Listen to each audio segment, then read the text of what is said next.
समाजात बोलत असतो, पण आज हा पहिला कार्यक्रम आहे की प्रेक्षक लोक येण्यापूर्वी अगोदर पाहुणेच आगमन झालं आणि नंतर प्रेक्षकाचं आगमन झालं.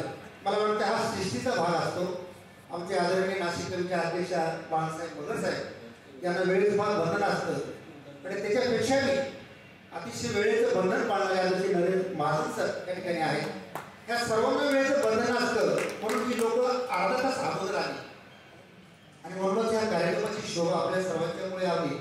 आलेल्या सर्व मान्यवरांचं मी या ठिकाणी काशीनाथ महाजन आणि परिवाराच्या वतीने आज ह्या सर्व 7व्या साहित्यातील अप्रत्यक्ष जन्म झालेला आहे, त्याचे आपण सर्व साक्षीदार आहात. म्हणून हा गझल संग्रह सर्व ठिकाणी लोकांच्या मनामध्ये भरेल. आपण सर्वांनी तो आग्रहाने विकत घ्यावा अशी विनंती आहे. मित्रांनो, एका शायराने खूप चांगलं सांगितलं आहे की 2 वाक्यामध्ये किंवा एका ओळीमध्ये आभार कसे म्हणायला पाहिजे.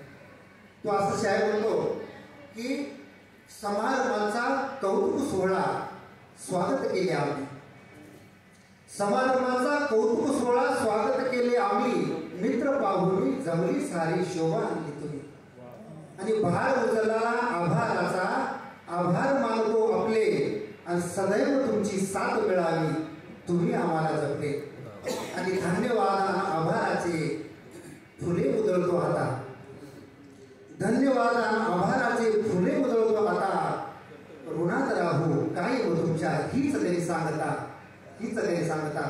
आणि या सर्व पाहुण्यांचं, पत्रकार बंधूंचं आणि विशेषतः आपल्या सर्वांचं मनापासून आभार मानतो. आणि आयोजकाच्या वतीने विशेषतः नाशिकच्या वतीने हा कार्यक्रम इथे संपला असं मी जाहीर करतो.